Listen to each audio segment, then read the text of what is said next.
ഭയങ്കര exploitation ആണെന്നേ. Over time ചെയ്ത wages പെൻഡിങ്ങിൽ വെക്കും.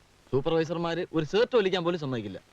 എന്നിട്ട് സംഗതി സഹിക്കാൻ വേദായപ്പോ ഞാൻ ഒരു സെംഡിയുടെ മുറി കയറി ചെന്നു. ഏയ്യാ ഉനക്ക് വെക്കമല്ലയാ, വേജസ് കറക്റ്റാ കൊടുക്കലെന്ന മോന്ത അടിച്ച് പരത്തുവൻ എന്ന് പറഞ്ഞു. ജോലി തന്ന ആളിനോട് അങ്ങനെ തന്നെ പറയണം. നീ പോടി, ഞങ്ങൾ ആണുങ്ങൾ സംസാരിക്കട്ടെ.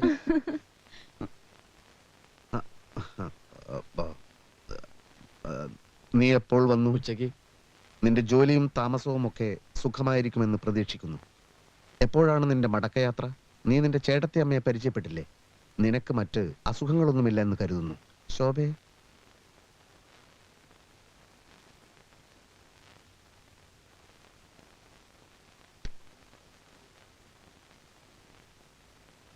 ഇന്ന് കുടിച്ചിട്ടില്ലേ?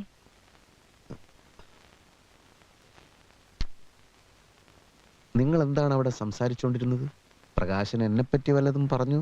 എന്തു പറയാൻ? അവനോട് ഇത്ര ഗൗരവം കാണിച്ച എന്തിനാ? എന്നെ അവന് ഭയങ്കര പേടിയാണ്. എന്റെ നിഴല് കണ്ടാലേ അവൻ വിറയ്ക്കാൻ തുടങ്ങും. ശോഭ അവന്റെ ചേട്ടത്തി അമ്മയാണ്. കൂടുതൽ സ്വാതന്ത്ര്യം കൊടുത്ത് എന്റെ വെയിറ്റ് കളയരുത്. ഒരു വെയിറ്റും അവന്റെ അടുത്ത് നടപ്പില്ല. എന്തൊക്കെ തമാശകളാവൻ പൊട്ടിക്കുന്നത്. ഉച്ച മുതൽ ഈ നേരം വരെ ചിരിച്ചിരിച്ച് മടുത്തു. ഓഹോ, തമാശ എന്ന് വെച്ചാൽ പലതും അവൻ എൻ്റെ അടുത്ത് പഠിച്ചത് തന്നെ. ശോഭയ്ക്ക് തമാശ അത്രക്ക് ഇഷ്ടമാണോ? അത് കൊള്ളാം. തമാശ ഇഷ്ടമില്ലാത്ത ആളുകളുണ്ടോ?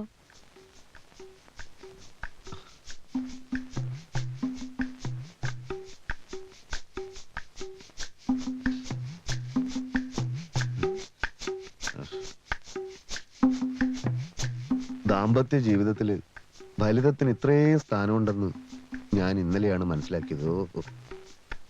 ദിനേശ, ആ കുട്ടി ചിരിക്കല്ലേ വേണ്ടു? അതെ. അപ്പൊ പിന്നെ ഇടയ്ക്കിടയ്ക്ക് ഇക്കിളിയാക്കിയ പോരെ? അങ്ങനെയുള്ള ചിരിയല്ല സാറേ. അപ്പൊ സ്ട്രോങ് ആയിട്ടുള്ള ഫലിതം വേണം അല്ലേ? ഫലിതം എന്ന് വെച്ചാൽ പകല് പറയണതുണ്ട്, രാത്രി പറയണതുണ്ട്. രാത്രി ഫലിതം വേണ്ട, പകലത്തേത് മതി. അപ്പൊ പിന്നെ ലൈറ്റ് ആയിട്ടുള്ളത് മതിയില്ലേ? മതി, പക്ഷെ അവള് ചിരിച്ചിരിച്ച് മടുക്കണം. ദിനേശൻ ഒരു കാര്യം ചെയ്യും, ഈ മംഗളത്തിലും മനോരമയിലും വരുന്ന ഫലിത ബന്ധുക്കള് ഒന്ന് വീശി നോക്ക്. അയ്യോ, അത് അവള് വായിച്ചതാണെങ്കിൽ. പുതിയ ലക്കങ്ങളല്ല, ഒരു 10 കൊല്ലം മുമ്പുള്ളത്. എന്റെ കയ്യിലുണ്ട് കുറച്ചൊക്കെ. ഇനി അഥവാ അത് ഏറ്റില്ലെങ്കിൽ പിന്നീട് കുറച്ചെണ്ണം ഞാൻ എഴുതിത്തരാം. എന്തായാലും ദിനേശൻ ധൈര്യമായിട്ടിരിക്കും, പേടിക്കണ്ട. പേടിക്കണ്ട? വേണ്ട, എന്റെ ഉണ്ടേ, ഇഷ്ടം പോലെ ഉണ്ട്. ഉണ്ടല്ലേ? പിന്നെ വീട്ടിലൊക്കെ ഉണ്ട്. വാ.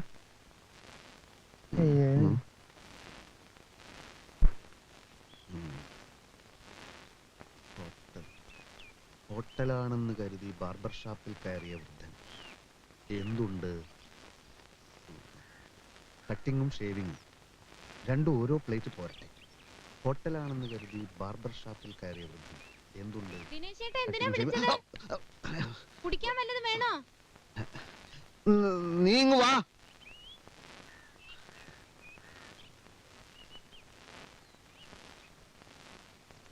ഇതെന്തിനാ ഇവിടെ വന്നിരിക്കുന്നത്? വല്ല രഹസ്യമുണ്ടോ? ഭാര്യയും ഭർത്താവും ഒക്കെ ആവുമ്പോ അവർക്ക് അവരുടേതായ ചില തമാശകളും കാര്യങ്ങളും ഒക്കെ ഉണ്ടാവുമല്ലോ. എനിക്കാണെങ്കിൽ ഒരുപാട് തമാശകൾ പറയാൻ അറിയാം. പക്ഷെ അമ്മയുടെ തങ്കമണിയുടെ മുമ്പിൽ വെച്ച് നമ്മള് എന്നെ എന്തിനാ ഇപ്പൊ വിളിച്ചത്? ഞാൻ തുണി കഴുകാണ്. അത് നമുക്ക് പിന്നെ കഴുകാലോ. അതിന് മാത്രമുള്ള പ്രശ്നം എന്താ? പ്രശ്നമല്ല, ചില നർമ്മ സംഭാഷണങ്ങൾ, ചില തമാശകൾ. ഞാനിപ്പോ പ്രസ്സിൽ വെച്ച് ഇങ്ങനെ ഇരിക്കുന്ന സമയത്ത് പെട്ടെന്ന് എനിക്ക് ചില തമാശകൾ തോന്നി. അതോടനെ ശോഭയോട് വന്ന് പറഞ്ഞിട്ട് പോകാമെന്ന് കരുതി. തമാശ? തമാശ എന്ന് വെച്ചാൽ ഒരു വൃദ്ധനെ പറ്റിയാ. ഏത് വൃദ്ധൻ? ഒരു വൃദ്ധൻ. ഈ വൃദ്ധൻ ഹോട്ടലാണെന്ന് കരുതി ഒരു ബാർബർ ഷാപ്പിൽ കയറി. അപ്പോൾ വൃദ്ധൻ ബാർബറോട് എന്തുണ്ട്? അപ്പോൾ ബാർബർ കട്ടിങ്ങും ഷേവിങ്ങും. അപ്പോൾ വൃദ്ധൻ രണ്ടും ഓരോ പ്ലേറ്റ് പോരട്ടെ.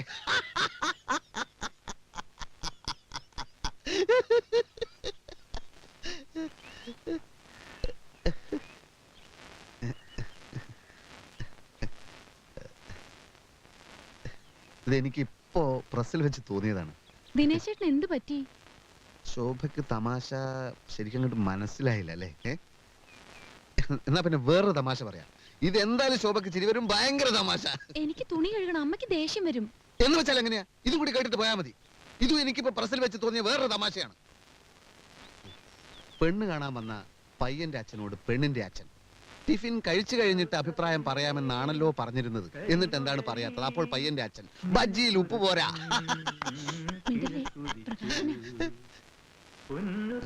എന്തെല്ലാം ശബ്ദാന്നറിയോ? ദിനേശേട്ടൻ കാലത്ത് പോയത് മുതൽ പാട്ട് തന്നെയായിരുന്നു ഇവിടെ. നമ്മൾ പറയില്ലേ ഗാനഗന്ധർവൻ അനുഗ്രഹീതമായ ശബ്ദം എന്നൊക്കെ. ആ അങ്ങനെയൊക്കെ പറയാറുണ്ട്. പക്ഷെ അതൊന്നും അവന്റെ മാത്രം കഴിവൊന്നുമല്ല.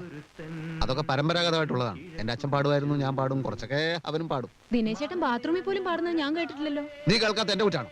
ചുമ്മാ പുളു അടിക്കല്ലേ. മനസ്സു നിറഞ്ഞ നൊമ്പരമേ വിങ്ങിപ്പൊട്ടി കരയരുതേ, കറുത്ത പെണ്ണേ കരിങ്കുഴലി നിനക്കൊരുത്തൻ കിഴക്കുതിച്ചു, കറുത്ത പെണ്ണേ കരിങ്കുഴലി. നീ ആരാടാ? യേശുദാസോ? ആരാടാ നിന്റെ കരിങ്കുഴലി? പോടാ എന്റെ മുമ്പെന്ന് കേറി പോടാ അലവരാതി. ഇത് മുൻപേയിൽ തന്നെ ഇട്ടോളൂ. ചേട്ടന്റെ ഭാര്യയുടെ കൂടെ അനുജൻ ഒളിച്ചോടി.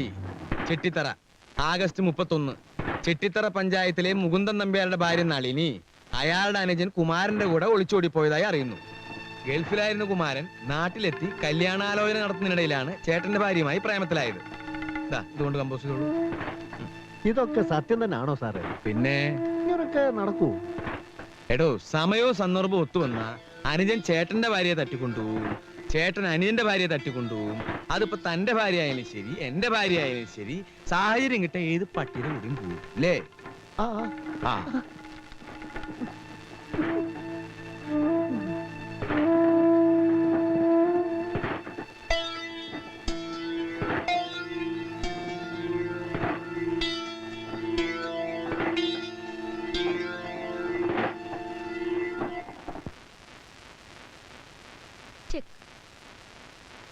അതെങ്ങനാ ചെക്കാവുന്നേ? നല്ലോണം കണ്ണു വിളിച്ച് നോക്ക്.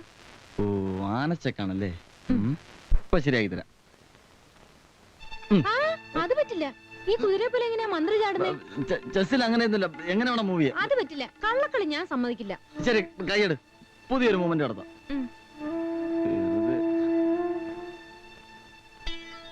ഇവൻ എന്തൊരു കള്ളനാന്നറിയോ? കണ്ണു തെറ്റിയ കള്ളക്കളി. ചേട്ടത്തി മോശമൊന്നും അല്ല. പ്രകാശ, ഒരു ചെറിയ കാര്യം പറഞ്ഞോട്ടെ? ദിനേശേട്ടൻ ചായ വേണോ?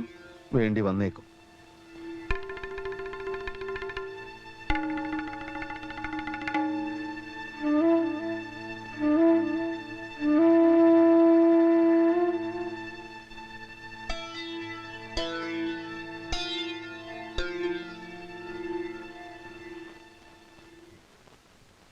നിന്റെ ജോലിക്കാരിയൊക്കെ എന്തായി? ശ്രമിക്കുന്നുണ്ട്. ഉടനെ എങ്ങാനും കിട്ടുമോ? അത് സ്റ്റെബിലൈസർ കമ്പനിയിൽ നിനക്ക് ജോലി കിട്ടിയത് എങ്ങനെയാണെന്ന് അറിയാലോ? ബാബ ഹാർഡ്വെയർസിലെ സലാമിന് ഒരു 100 കത്തെങ്കിലും ഞാൻ അയച്ചിട്ടുണ്ടാവും. നീ എവിടെ സമരം ഉണ്ടാക്കിയല്ലേ? ഞാനൊന്നുമല്ല സമരം ഉണ്ടാക്കിയത്. പിന്നെ ഞാനോ? യൂണിയൻകാർ ഭീഷണിപ്പെടുത്തിയപ്പോ ഒരക്ഷരം നീ മിണ്ടണ്ട. പാട്ട് പാടാനും ചെസ് കളിക്കാനുള്ള പ്രായമാണോ നിനക്ക്? ഓ, അതിന് പ്രത്യേക പ്രായമൊക്കെ നിശ്ചയിച്ചിട്ടുണ്ടോ? ധിക്കാരം പറഞ്ഞാലുണ്ടല്ലോ. ദേ, മനുഷ്യന്റെ ക്ഷമയ്ക്കൊരു അതിരൊക്കെ ഉണ്ട്. അന്ന് ഞാനൊന്ന് പാടിയപ്പോ എന്നെ ചീത്ത വിളിച്ചു. ഇതെന്തോന്ന് ജയിലോ? ജയിലിൽ പോലും ആളുകൾ പാടുമല്ലോ. എന്നാ നീ ജയിലിൽ പോയി പാടടാ. ആ, ഇങ്ങനെ പോയാൽ തന്നെ ജയിലിൽ കയറ്റ്. എന്ന് വെച്ചാൽ ചേട്ടന് ഇപ്പൊ എന്താ വേണ്ടത്? നീ ഇവിടുന്ന് പോണം. ബോംബെയിലോ ഡൽഹിയിലോ എവിടെങ്കിലും ചെന്ന് എന്തെങ്കിലും ജോലി ചെയ്യാൻ നോക്കടാ. മേലനങ്ങാതെ ഇവിടെ ഇങ്ങനെ തിന്നുകൂടാൻ നാണമില്ലേ നിനക്ക്? ഈ പറയുന്ന ആളാ നാണമില്ലാത്തത്. മൂക്കറ്റം കുടിച്ച് 4 ആളി നടക്കുന്ന ഈ നാട് മുഴുവൻ പാട്ടാ. എന്നിട്ട് എന്നെ ഉപദേശിച്ച് ഇറങ്ങിയിരിക്കുന്നു. പ്രകാശ, കുടിയൻ, മുഴുക്കുടിയൻ. ചേട്ടാന്ന് ഞാൻ നോക്കത്തില്ല.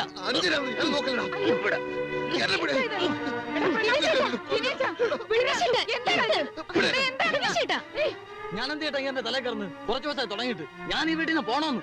ഇവൻ എന്നെ കള്ളുകുടിയനെന്ന് വിളിച്ചു. വിളിച്ചാൽ എന്താണോ തെറ്റ്? നീ കുടിച്ചിട്ടല്ലേ? കുടിച്ചങ്ങ് കുടിച്ചു. കുടിക്കുന്ന അത്ര വലിയ തെറ്റൊന്നുമല്ല. എത്രയോ വലിയ വലിയ ആളുകൾ കുടിച്ചിട്ടില്ലേ? നിനക്കൊരു പെണ്ണിനെ കിട്ടിയപ്പോ കൂടപ്പിറപ്പുകളെ വേണ്ടതായില്ലടാ. ഇവളുടെ തലേണ മന്ത്രത്തിന് ഇത്രയും ശക്തി ഉണ്ടെന്ന് ഞാൻ വിചാരിച്ചില്ല. അമ്മേ, ശോഭയെ പറ്റി ഒരു അക്ഷരം പറയരുത്. അതേടാ, നിനക്കത് ഇഷ്ടപ്പെടത്തില്ല. നീ ഒരു പെങ്കോന്തനാ. അമ്മേ, എന്റെ ഭാര്യയുടെ മുമ്പ് വെച്ച് എന്നെ ഇൻസൾട്ട് ചെയ്യരുത്. സ്വന്തം ചേട്ടനെ കള്ളുകൂടിയെന്ന് വിളിച്ച നിന്നെ ഞാൻ വെറുതെ വിടില്ലടാ. ഓ, കാണാം.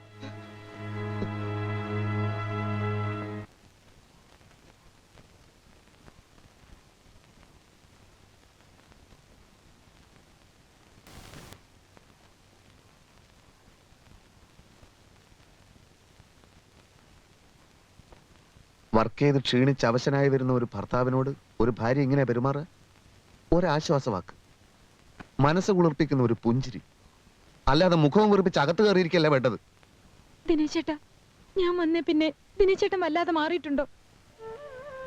അമ്മയെ പറ്റിയോ മറ്റുള്ളവരെ പറ്റിയോ വല്ലപ്പോഴും ഞാൻ കുറ്റപ്പെടുത്തി സംസാരിച്ചിട്ടുണ്ടോ? അതൊക്കെ അമ്മയുടെ ചില മൂഢധാരണകളാണ്. ശോഭ അതൊന്നും കാര്യമാക്കണ്ട. എന്റെ അച്ഛനും അമ്മയോ ഒരിക്കലും എന്റെ മുമ്പിൽ മുഖം കറുപ്പിച്ചിട്ടില്ല. ഞാൻ അതിന് അവസരം ഉണ്ടാക്കിയിട്ടില്ല. ദിനേശേട്ടനും പ്രകാശനും തല്ലുകൂടുന്ന കണ്ടപ്പോ ഞാൻ ശരിക്കും തളർന്നു. സ്വപ്നത്തിൽ പോലും അറിഞ്ഞിട്ടില്ലാത്ത കാര്യങ്ങൾക്ക് അമ്മ എന്നെ കുറ്റപ്പെടുത്തിയപ്പോ പോകരുതെന്ന് ഞാൻ കാല് പിടിച്ച് പറഞ്ഞു നോക്കി. ആരോട്? എല്ലാരും ഇവിടുന്ന് പോയി ദിനേശേട്ടാ. അമ്മയും പ്രകാശനും തങ്കമണിയും ഒക്കെ അമ്മാവിന്റെ വീട്ടിലേക്ക്. ഞാൻ എന്ത് തെറ്റ് ചെയ്തു?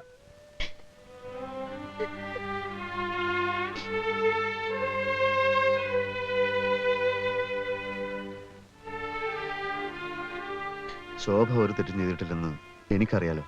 അതുപോരെ, എല്ലാത്തിനും കാരണം എന്റെ എടുത്തിയാട്ട. നീ കരയണ്ട. ഞാൻ അമ്മയെ പോയി വിളിക്കാം, ക്ഷമ ചോദിക്കാം.